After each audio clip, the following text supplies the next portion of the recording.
Hello, guys.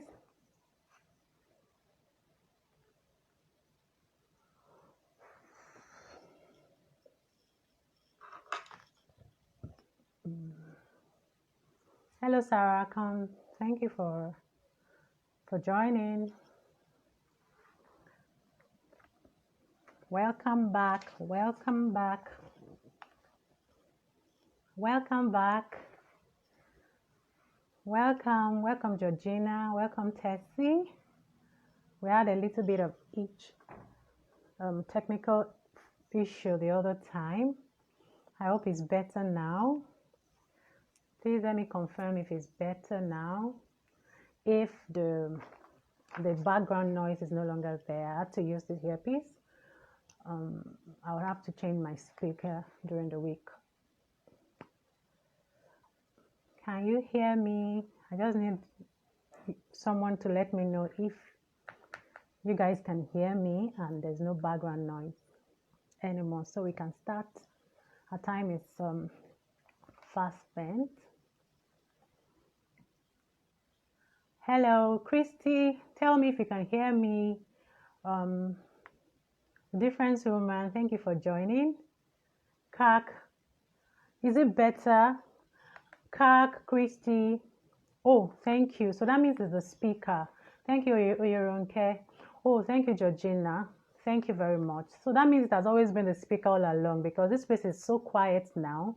And I was just wondering why you guys were hearing the background noise. Thank God. So that means I have to change the speaker during the course of the week. Sorry about that. But without much ado, so let's just go into today's topic. It's a very interesting topic. Self-esteem and depression. Is there a link? And I want you guys to listen attentively. Follow me. I'm going to break it down as much as possible. I was trying to tell you the other time, before the technical issue came up, and I had to change. I had to end this session and try another one. Okay, I was telling you, I introduced myself. I said I'm Adiola Adeyemi. I'm a mental health expert and a mental fitness coach. I am actually a medical doctor. I specialize in psychiatry, and my passion for talking about mental health, coming down to the social media to advocate and create awareness about mental health, came because of my experience in the hospital setting. I've seen a lot of cases. I see people come into the hospital. They have mental health disorders, and how the mental health disorders usually affect them. It affects them, it affects their relationship, their work, a lot of things about them. And the disability is usually very, very, can be lifelong, It can be chronic, it can affect a lot of things. You see a lot of people losing their job because of this. A lot of people, finding it difficult to have relationship because of this.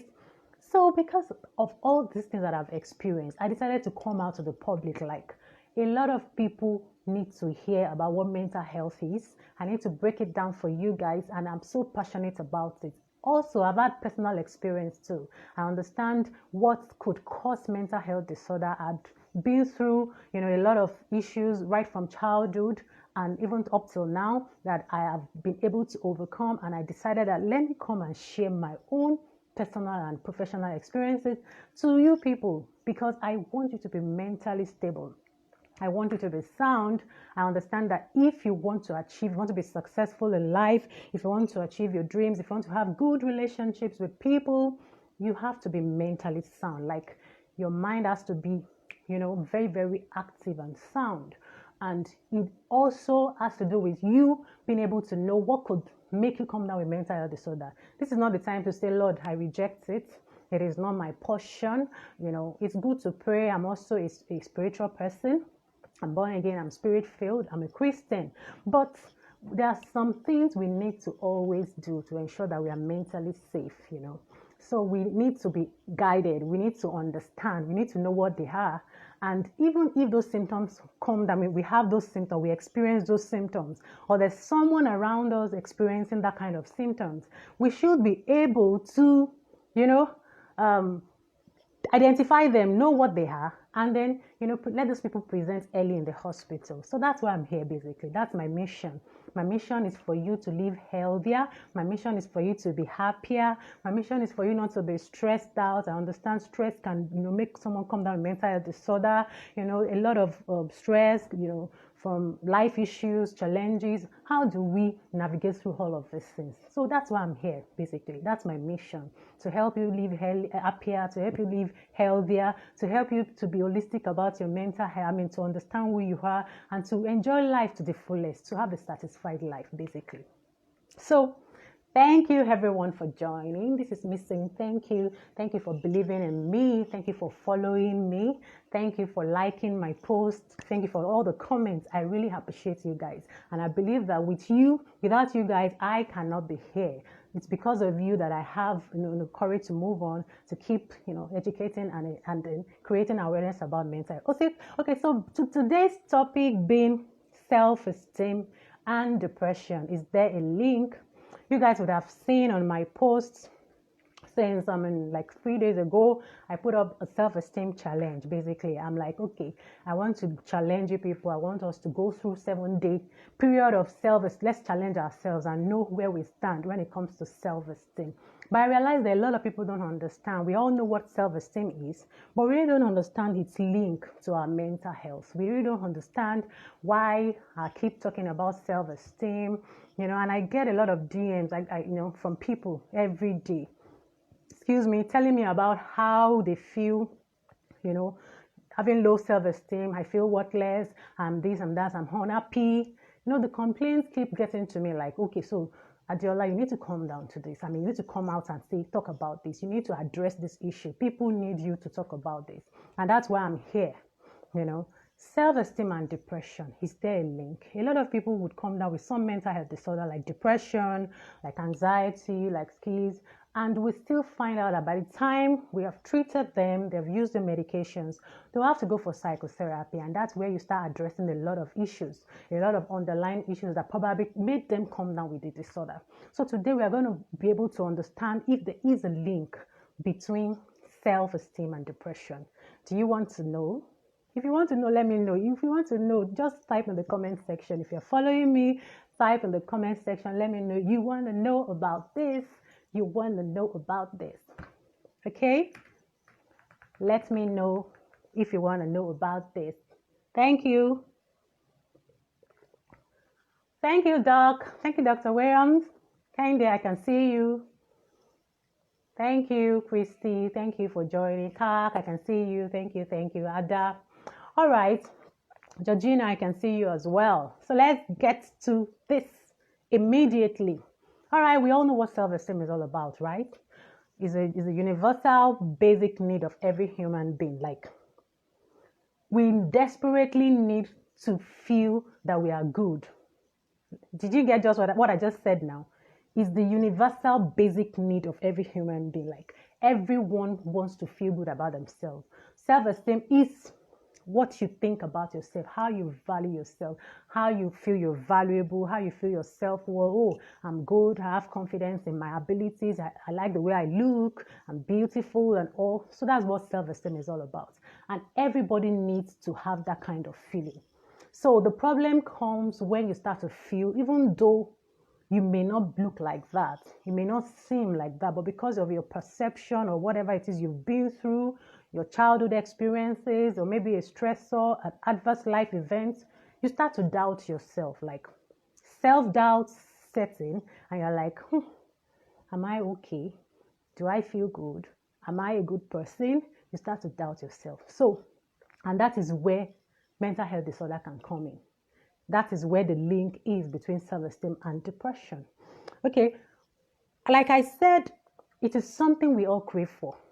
Something you and I desire. Like, literally, you just want to always feel good about yourself. Sadly, we don't always feel this way.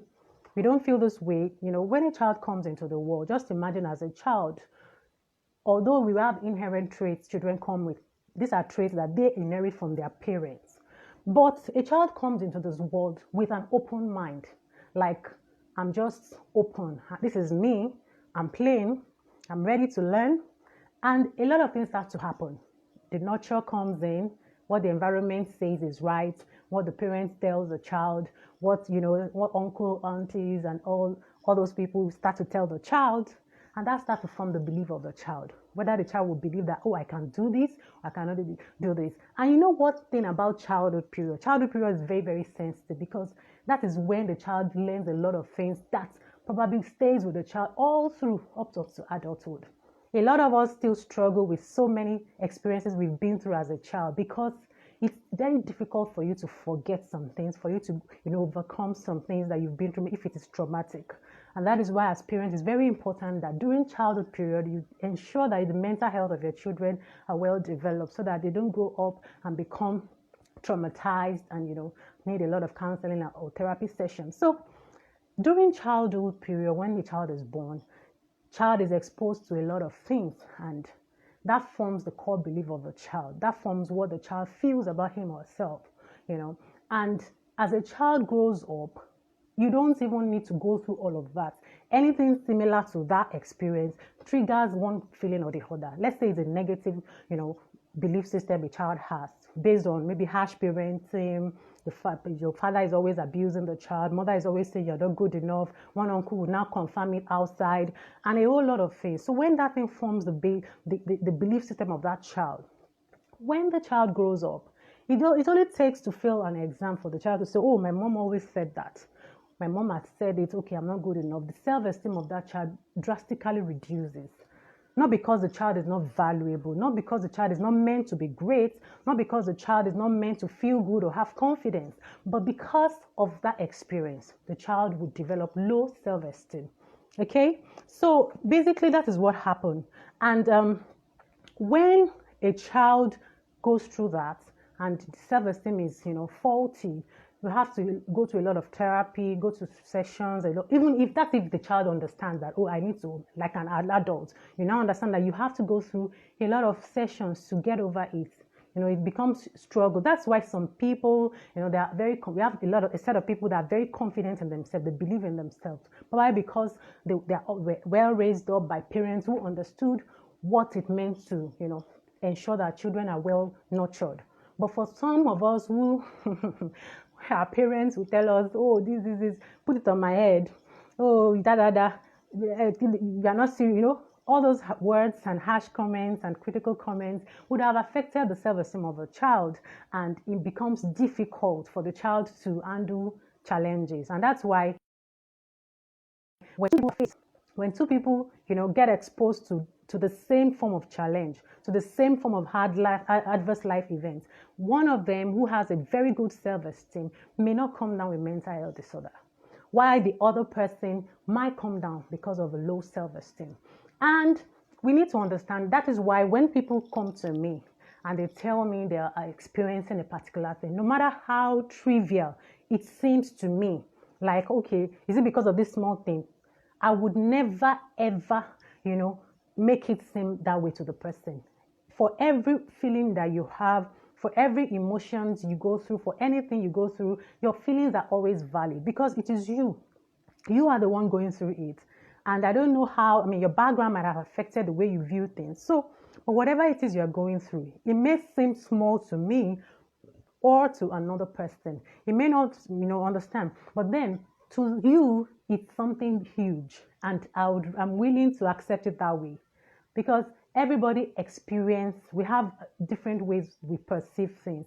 We have different ways we react to situations based on our background, our upbringing, and our self-esteem. So if you have confidence, if you have good for instance, let's say now that we're faced with COVID-19, the pandemic situation, and for some people who probably have this thought of, oh, I cannot do this, I cannot do that, they like to overthink, and they are always bothered and worried about things.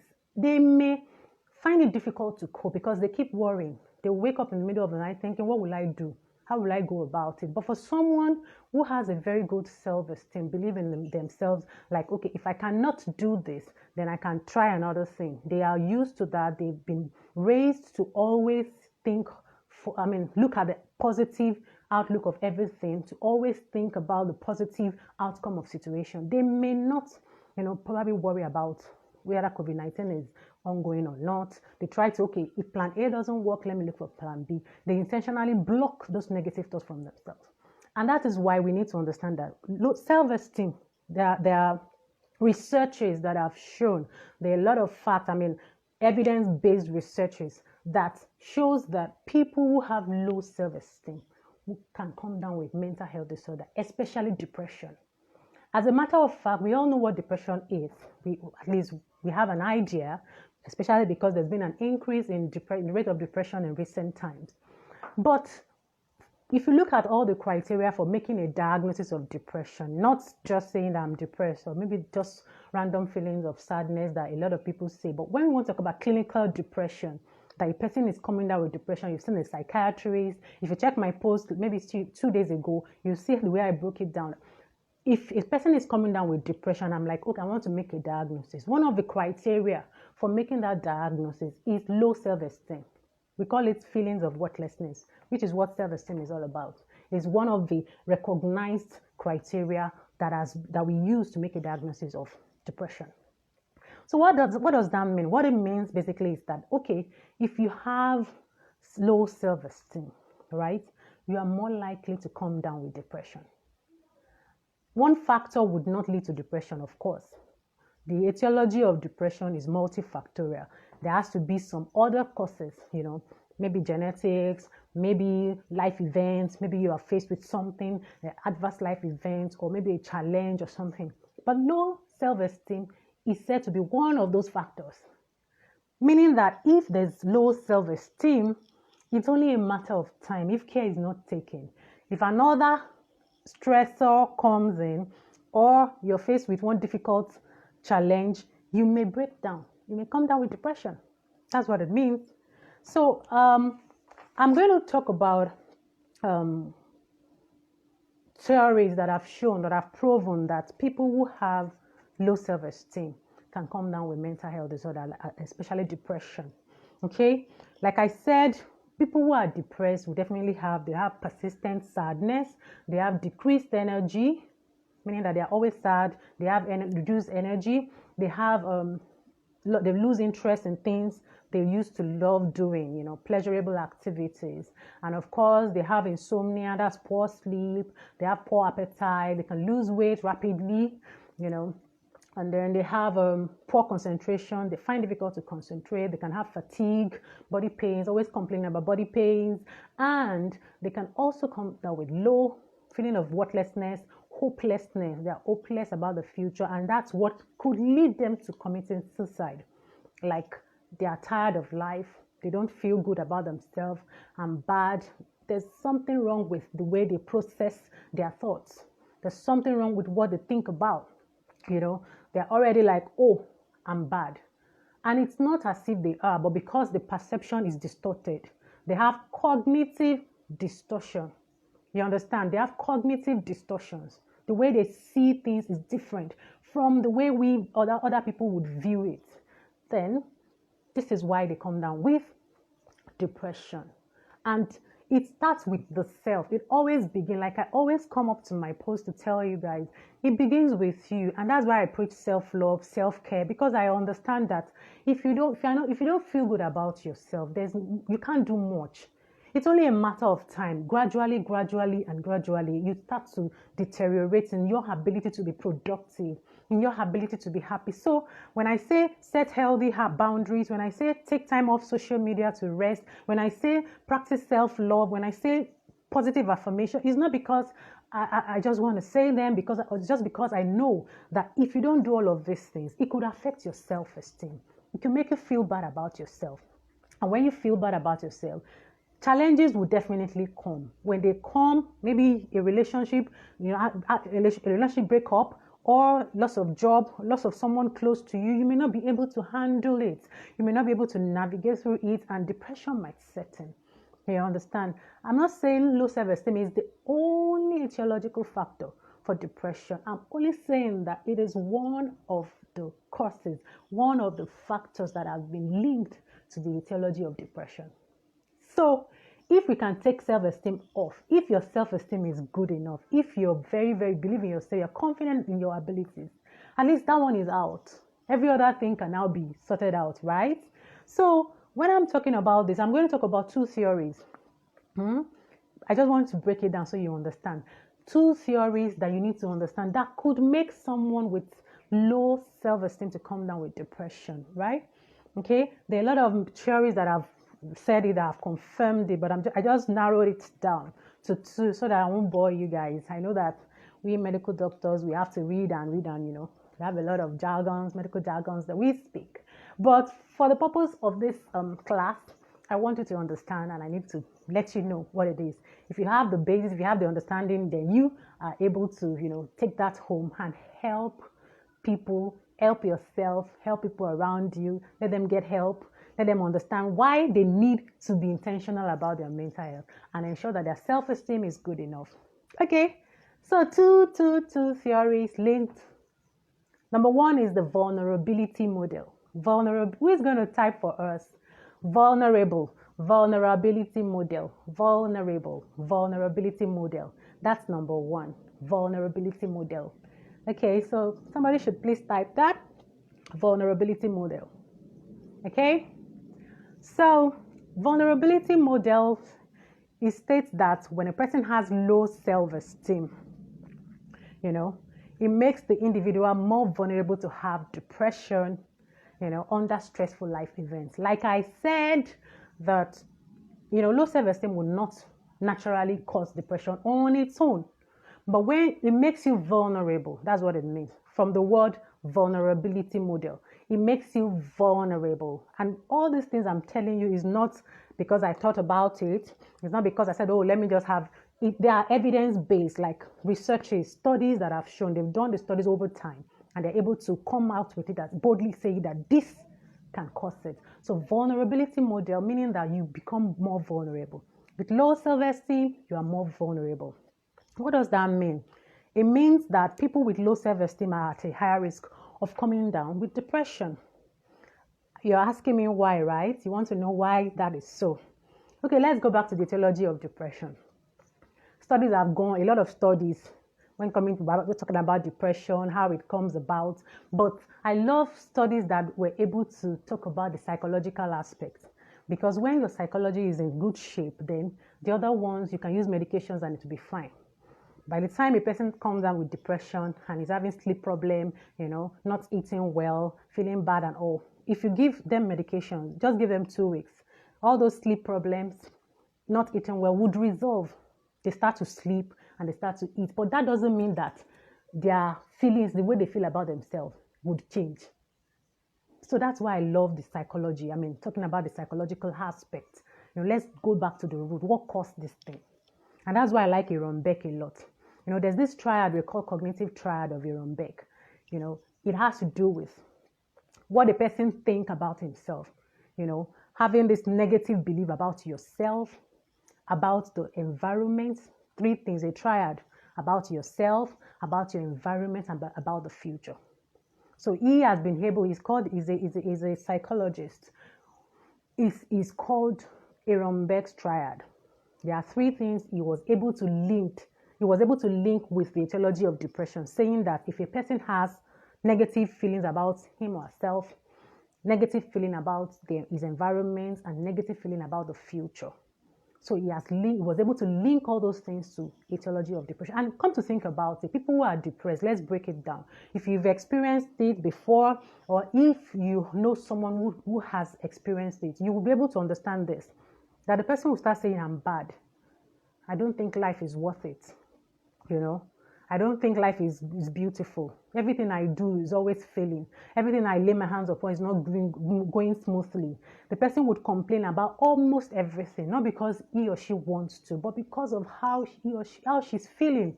Okay? So that's what it is. About yourself, you are not even feeling good at all. Like you feel bad about yourself, about your environment, and about your future. Even yourself, you criticize yourself. You are very critical about yourself. Anything you do, you overanalyze it. You say, oh, this is because of this, is because of that. I can't even cross the road well because, the perception is so distorted. Environment, meaning people around you. You transfer it to all other people around you. If a person doesn't greet you, you say it's because the person does not love you.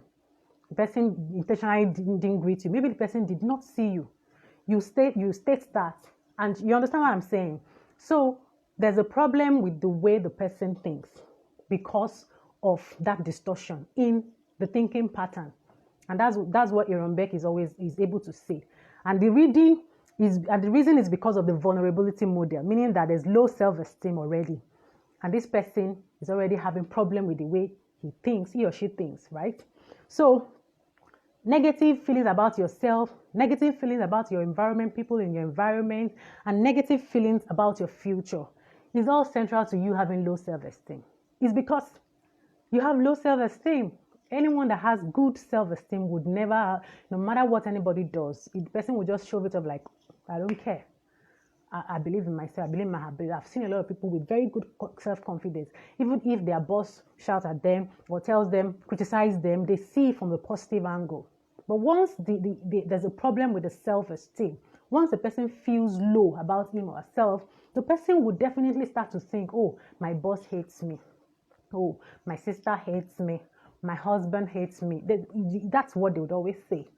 Once they are being criticized or corrected, they can't even take corrections, they can't take criticisms, and this would keep affecting them. So this is one of the things, the evidences that shows that when a vulnerability model, when a person has low self-esteem, the person is more vulnerable. It doesn't mean that the person will come, but there's higher risk than someone that does not have low self-esteem.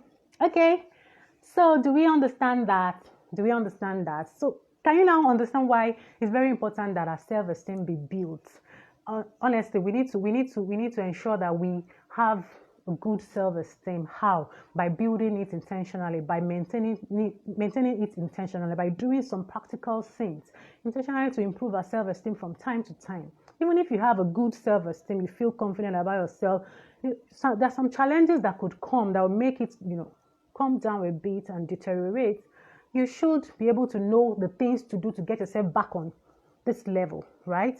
And that's what my self-esteem challenge is going to do. Like, tell you how to get you back whenever you are like this. You are on level 5, maybe you're at 10 and you're level 5.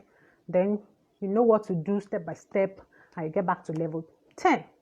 If you are level 1 or 0, you know how to get yourself to 5, 6, and 7 and get yourself up from time to time. We have to just be intentional about all of these things. Mental health is not something we can just, turn our eyes away from. We need to be intentional, especially in times like this.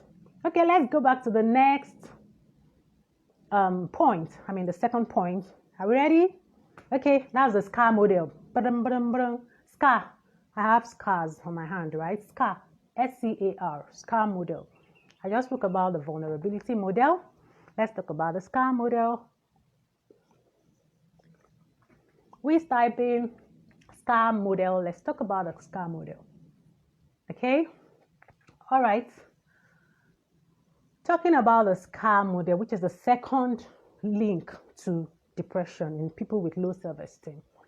This is saying that a person has depression. Let's say, I told you the other time that low self-esteem is not the only reason, right, that can cause depression, or there are other factors. It's not the only factor linked to depression, right?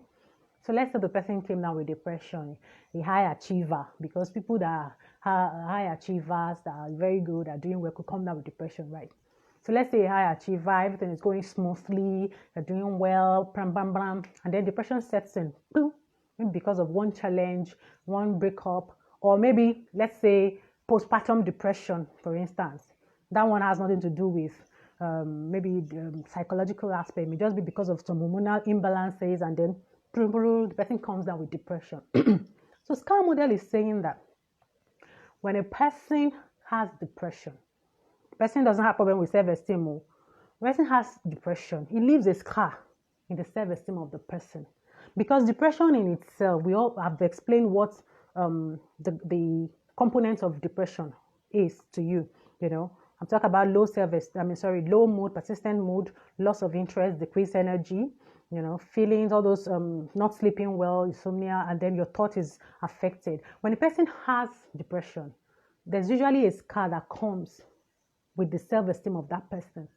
Like the person has been through depression, has been treated, the person is fine. Even after the person has gotten out of the depression, the person will still feel there's this scar that is left in the self-esteem of the person. You understand? That's what scar model is all about. Like, okay, why is it it's me that I had to come down with depression? It still boils down to the thought of the person. Why do I have to? Because whenever a person is depressed, there's a way they perceive things is affected. So during that period of depression and when they come out of it leaves a scar in their self-esteem. So now I have mental health disorder, right? That's what they can say. So now I have to use this medication. So now this and so now that. So that could eventually now make their self-esteem low, right? Although studies that supported the first one I explained, that being vulnerable, they are more than the other one. But there are studies that have shown that both of them coming together is even more, has proven it more to be a link to depression than saying one or the other. So whether it's vulnerability or it's scar model, low self-esteem can be linked to depression. That is just the bottom line, right? Whether you're more vulnerable to coming down with it, which is the highest, the highest possibility, right? When a person has low self-esteem, the person is more vulnerable. But or is the scar model where the person comes down with depression, it now affects, it leaves a scar on the self-esteem of the person. Well, either way, there's problem with self-esteem, and one has to find a way of building or rebuilding. Let's say you have a good self-esteem, or getting back to that number 10, that level 10 that you've always been. Like I said, life won't always be rosy, right? Life has its bumpy rides. You always face one challenge or the other. If it's smooth now, something might happen, God forbid, in the nearest future that you might have to learn how to handle. So that is why one needs to be intentional about one's mental health and ensure that from time to time you do things, you're aware that, oh, there's something called self-esteem problem. There's possibility, even though I'm at the high level now, I should have an awareness. You should understand how to get yourself back whenever you fall down, whenever you come low in your self-esteem level, and know how to go about it. Know what are the things that would make you come down. What are the signs that you are already coming down from that level, and how to climb up or get yourself back on that level of self-esteem. And that's what my self-esteem challenge is all about. It's going to teach you how you'll be able to assess your level right now, and you keep assessing your level from time to time. Like you check it, okay, if you're faced with one thing and you realize that the way you're thinking about it has changed, then you need to go back and do that assessment and know, am I still on the right level, or have I moved from it, so that you'll be able to get yourself back on track. See, when your self-esteem being on point, your mental health being on point is a bedrock for success in life. If you're feeling down, if you're not good, if you're not feeling good about yourself, there's no way you'll be able to push or move ahead in life, right? So I need to make you understand that it is possible to overcome all of this, right? It is possible to get out of whatever challenges you're facing. It's possible to get over self-esteem issues and move on in life, and but I want you to understand how a lot of people have been asking me, how do you overcome this? How do you prevent this from happening? How do you overcome it? How do you get yourself out of it, right? Okay, number one thing is for you to identify the problem. Okay, you've been able to know that you have low self-esteem issues. There are ways to know. I'm not going to discuss it on this live session. It's going to be during my self-esteem challenge. Okay, if you're interested, just book your session, or just go and register and sign up for your slot, right? Book a slot and sign up. So there are ways in which you'll be able to identify that there's a problem with your self-esteem. There are pointers to it. So you need to be able to identify the problem. Like there's a problem, be aware. It's always good to to understand. If you're not aware of a problem, you may not even know how to solve it. So people normally say that a problem known is a problem solved. That is half solved. If you don't know that there's a problem, you won't even think of solution. So the first thing to getting off low self-esteem issues, of making sure that the low self-esteem issues does not lead to depression, right, is to identify what the problem is, right? You need to be aware whether you are being unhappy, you're always moody, you're always cranky, you complain about people a lot, or people complain about you, you know. So it's not all the time that you say, oh, this person's always complaining about me, and then you keep going off your relationship because of that. It might be that there's a problem with you and that there's some things you need to change. Some people will feel down. They will be like the Georgina is saying right now.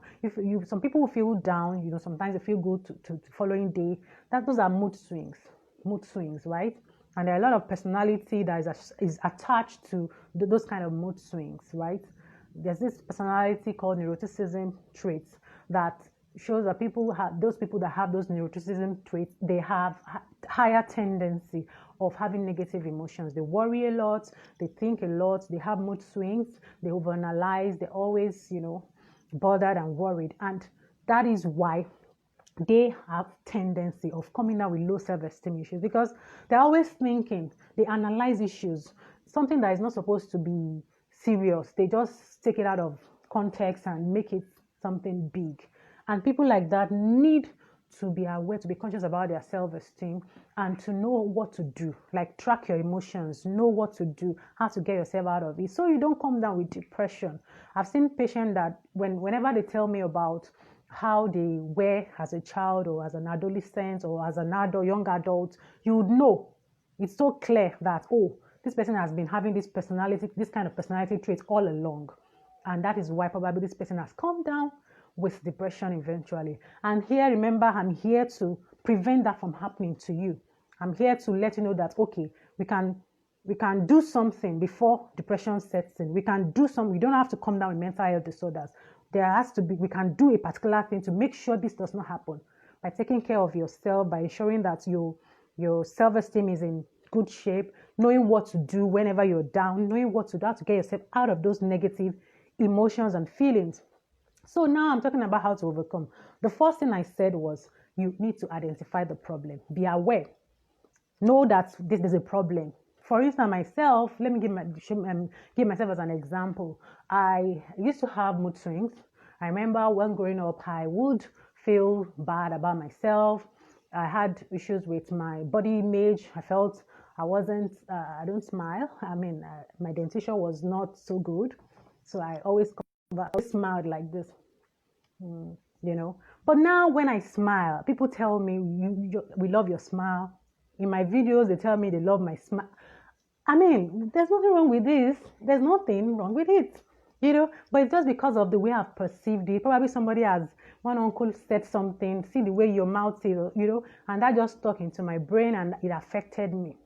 These are the issues that normally come up with people with that kind of trait, or people that come down with low self-esteem based on one comment that somebody has made. But the thing is that you may not be able to control some comment from some people, but when a particular comment keep coming from one particular person that is constant in your life, it negates that.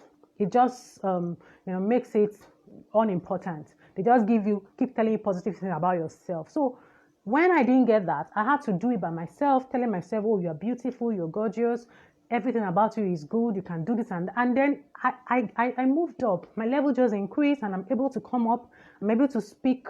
I'm able to smile without being ashamed, and I'm fine. So what I'm saying is that if you're not aware that there's a problem, if you keep you won't even know that you need to get help. So the first thing to do if you want to overcome these issues is to identify the problem. Then the second thing is to ask for help. We need to embrace asking for help. We need to love to ask for help. We should not be shy. My DM is always open. I always answer a lot of people in my DM. And then of course I have therapy sessions that I do for people. My link is up there. I don't know why we shy away from therapies, really. I'm like, why? You can always come for therapy. We can always ask for help, support group, trusted friends, therapists. The good thing about therapists is that they would not judge you. They don't know you, right? We don't have an idea of who you are. So we most likely will not judge you. And your information, we won't keep it like, okay, I know you and I have to start talking about it or gossiping about it. It's not possible. There are some ethical, some ethics we hold on to, that we ensure that we are confidential, we ensure confidentiality, we ensure that we're non-judgmental, we ensure that the environment is safe for you and you're able to express yourself fully. So we listen to you, and then, so basically we should not shy away from asking for help. If you notice all those things in you, you notice that you're not feeling good about yourself, you get easily offended, you're always cranky, these are times to come out and say it. Let us know. Let's assess. If there's a problem, then we solve it. Rather than shying away that, oh God, God forbid bad thing. Mental health problems cannot be wished away. You can't wish them away. Fine, you can pray, God answers prayers, but you should also learn to ask for help. Talk to a specialist. Get an assessment done. Let them know. Let us know where the point is, where your level is, and we'll know what to do from there. So those are the two things I'm going to talk about, right? 2, how to overcome it. There are a lot of things we can do. A whole lot of things that we need to do, but I'll be talking more about it in my self-esteem challenge coming up in August. We still have 2 weeks to go for registration, right? The early bird registration is going to end this Wednesday, and it's just 10,000 naira, right? The late bird starts, and you can register till the self-esteem challenge comes up in August, right? So you'll see amazing feedbacks from the last one I did from people that were like, they were not expecting, they didn't know it was going to be like that. But I just felt, let me have another session, let me have another cohort. Let me try and give back what I've been able to experience from my own personal and professional, exposure. Let me just come and tell you people how to prevent, because if you want to, if God forbid someone comes down with mental health disorder, do you know how much it takes to treat the illness? Do you know how much it takes? And then the recovery process, how long it takes? So it's better to prevent. It's better to buy all those time, invest in your mental health, ensure that you are protecting yourself, you're conscious about, intentional about the things you do about your mental health, right? So that you protect your space and ensure that you're mentally sound. You don't want to break down, because definitely you will spend more. You will definitely spend more if you have to treat mental health disorders. And of course, let's say there's no mental health disorder. Let's just forget about mental illness. You need to be productive. You want to be happy. You want to live a satisfied life. You want to be fulfilled in life. You want to be successful. I mean, come on. Your mental health has to be sound. You have to be sound mentally. Many of us, we focus on our physical health. It's easier for us to come to the doctor that we have malaria, we have typhoid. But when it comes to issues that has to do with the mind, we shy away from it. We say, no, I reject it in Jesus' name. It is not my portion. But we cannot wish them away. We can't wish them away. This is the time we need to be, confident, be open, not ashamed, not afraid to ask for help. So right now, I just want you to keep typing. If you have any questions, if you have any clarification, please type in the comment section. Let me know so I can answer now before this session. This class is over. Type in your questions, type in your whatever it is you want me to address. Please type in the comment section. Okay. So like I was saying, my self-esteem challenge is going to come up in August, and in the challenge there are a lot of things you're going to learn. Number 1, you're going to have clarity on your personality type. You know how you view things and how people see you. So you see, it's going to help you to know who you are and how people see you. So if you have that understanding, you are able to protect yourself. You know the kind of people you can relate with and how to, function well in the midst of people. You cannot say you want to be alone. You need people to survive in life. You need to network and relate with people. But just knowing the right kind of people to relate with is very, very important for your mental health, so you don't get drained. So you know your personality type, you're clear about it, and then you're able to know how you view things and how others see you.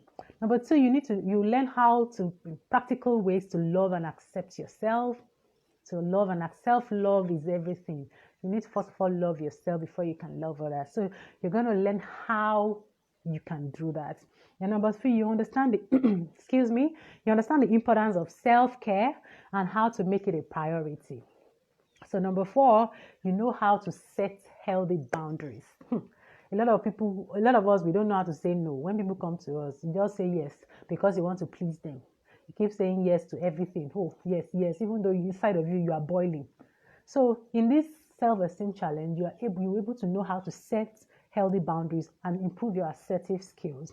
Then number 5, you overcome negative beliefs and self-doubt. Remember I told you that when a person has low self-esteem, the person has a negative belief pattern or belief system. So you need to learn how to overcome those negativities so that you can have a better self-esteem, believe more in yourself. So when things happen around you or to you, you're able to know that, no, it doesn't matter. I can overcome this. It has nothing to do with me. Even though I've failed or I've not been able to handle this properly, excuse me, I've not been able to handle this properly, I can do better next time. Georgina, okay. If you have any question, just put it on. I can see your comments. You're welcome. All right, number 6, you are able to understand how to avoid being guilt-tripped and manipulated into people pleasing. We have a lot of people been in toxic relationships, having relationship with narcissists and people that would manipulate them emotionally into doing things they don't want to do. So in this self-esteem challenge, you're going to learn how you can avoid that. How to be assertive and know that, oh, this person is trying to manipulate me and make me do things I don't want to do. Then last but not the least, step-by-step ways to boost your self-confidence, build and maintain your self-esteem, to build and maintain healthy self-esteem. Remember I told you then that let's assume there's a level that you're going to like. 10 is the highest level. You know how to gradually move from level 5 to 10. Let's say you are on 0 level, you know how to move gradually from there to 10. Even if you are on 10, let's say something happens and you are able to assess yourself, because we'll do assessments and you have this kit with you. So you're able to do it from time to time when you notice all those symptoms, right? And you know, oh, I'm on level 5 today. I used to be on 10. 2 weeks ago, I was on 10. I'm on 5 today. What happened? You know what to do, how to climb that step and get back to level 10. So these are the things that I'm willing and I'm wishing to give to you guys in the self-esteem challenge. So please take advantage of the early bird pricing. It's going to end on Wednesday, 10,000 naira. It's for 7 days. So we're going to be doing webinars. You see me. It's not coming to IG like on Zoom. We'll do webinar maybe like 3 times, and then we'll go on WhatsApp. We'll see ourselves every day. And then you have personal, contact with me. I can have counseling sessions with me, therapy session rather with me, and then we're able to break it down. So it promises to be an amazing time. The last one we had was awesome. You can check the feedback on my page. You see how people were able to give their feedback, and they're telling me what they gained, and they still come back to tell me, oh, the MFC, I did this, MFC, I did that. Oh, this happened to me today, but thank God you said this. They will tell me how the positive affirmation was powerful and a whole lot of things. These are things that I've also applied to myself and has worked for me. And of course, I'm the best person to tell you what I've experienced. Not about I'm coming down. I'm not coming from the point of being a professional. I'm coming to you like, okay, I've also been through what you are going through, and what I have done that worked for me. I can give it to you and let them work for you as well. All right. So I think we have a question. Somebody said, please, how can I keep healthy boundaries and see myself shouting too much? Okay, I see myself shouting too much on the person when I'm being offended. All right, these are one of the things we're going to do during the self-esteem challenge, okay? So what I would advise you, just sign up for the self-esteem challenge, because we're going to be setting healthy boundaries. So we're going to be learning how we can set healthy boundaries and also stop being defensive when people, correct us, how to handle criticisms, how to cope when people criticize us. So, we'll do that during the challenge. Any other question, guys? This session will soon end. I really appreciate you guys. I think it's going to be an hour soon. We started late. We're supposed to start 5, but we had technical issues. So if you didn't join us from the beginning, please, this video, the recording will be up on IGTV. You can go back and watch over and over again. Thank you so much for joining. I really appreciate my colleagues that joined me, Dr. Yabo, Dr. Williams, all the doctors that joined me. I really appreciate. I appreciate you, Ezinwa, Georgina. I remember Georgina joined. I remember Christy and Kak. Okay. Who else? Kende, I think. Thank you for joining. I really, really appreciate you. Please just tell me how it has been. Thank you. I can see. If you have other questions, if you cannot put them up here, you can send them to my DM. I still know that is the challenge? No, it's not. It's a virtual challenge. It's going to be on Zoom and WhatsApp. So it's not only for people in Nigeria. It's a global thing. Okay? It's everywhere, all over the last challenge we had people from US, from Algeria, from Ghana, and I think from Kenya attended with other people from Nigeria. So yes, all of us, all over the world rather, you can join. Since it's virtual, it's not physical challenge. We're not going to meet physically. We're going to be meeting via Zoom and on WhatsApp. So yes, anybody can join from any part of the world. So Ada, okay, you're welcome. You're welcome. You're welcome. You're welcome. So without much ado, I think we've come to the end of this session. If you have other questions, I understand you may be shy to put it up here. You can send me a DM. I still understand that, and I understand with you guys. You may not be able to put all of your questions. So please put it out. Send me a DM. Send me a DM. Send me a DM. All right, guys. Don't forget to take advantage of the early bird pricing. It's going to be going off by Wednesday. We have just 3 days, and it's just 10,000 naira. If you want to make payments, if you're having challenges with making pay, click the link in my bio. If you're having challenges, send a DM. We can always sort it out. My name is Adiola Adeyemi, and I'm a mental health expert and a mental fitness coach. Thank you, Perry. Thank you very much. Until next week, Sunday. See you guys. Bye. I wish you a very wonderful and amazing week. Don't forget to always be intentional about your mental health. Bye, guys. Bye, everyone. Bye, Ada. Thank you. Thank you. Bye.